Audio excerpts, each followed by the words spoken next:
Bismillahirrahmanirrahim.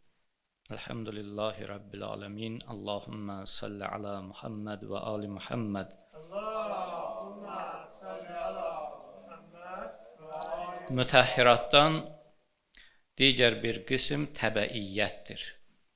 Təbəiyyət yəni tabe olmaq, lüğəvi mənası. Fiqh elmində təbəiyyət o yerdə deyilir ki, nəcis bir şeyin pak olması ilə ona bağlı olan və ona müttəsil olan digər bir şeylər də təbəiyyətlə pak olar. Bunu biz misallarda yaxşı aydınlaşdıra bilərik. Məsələn, şərab, çaxır, əgər sirkəyə dönərsə, sirkə olanda pak olur, onun qabı da avtomatik pak olur.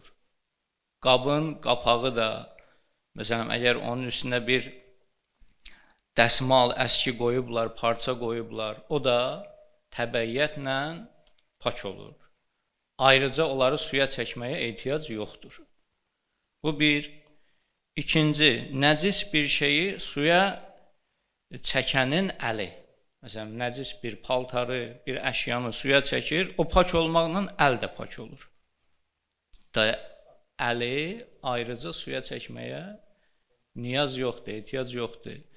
Paltaryan maşında əgər napak bir paltarı onda yudular, paltar pak olmaqla paltaryan maşının barabanı da pak olur. Artıq əlavə onu suya çəkməyə ehtiyac yoxdur. O da ona tabi olaraq pak olur.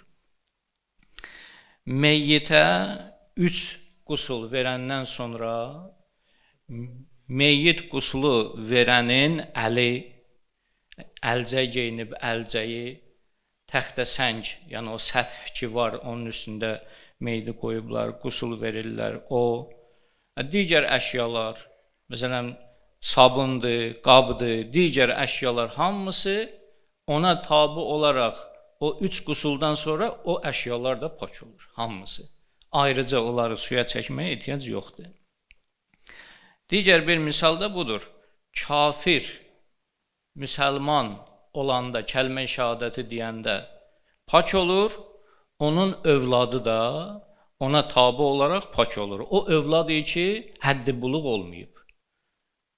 Həddi buluq olmayan kafirin övladı, əgər kafir müsəlman oldu, kafir də istəyir, yəni valideynlərdən biri, atası ya anası, hər hansı, onlardan biri müsəlman oldu, yəni həddi buluq olmayan uşağın anası da əgər kafir idi, müsəlman oldu, ona tabi olaraq onun övladı da pak olur. Həddi buluq olmayan övladı da pak olur.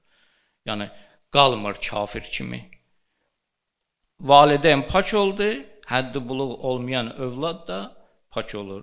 İndi bu qayda ilə biz ətrafda nə qarşımıza çıxdı? Təbəiyyət qaydası ilə biz eləyə bilərik, bu qaydanı cari eləyək və bir şeyi pak bilək. İndi baxaq, bu misallara hansı yerlərdə rastımıza çıxdı, oxşadı, orada gərək biz bu qaydanı tətbiq eləyək. Salavat Peyğəmbər, Ali Peyğəmbərə.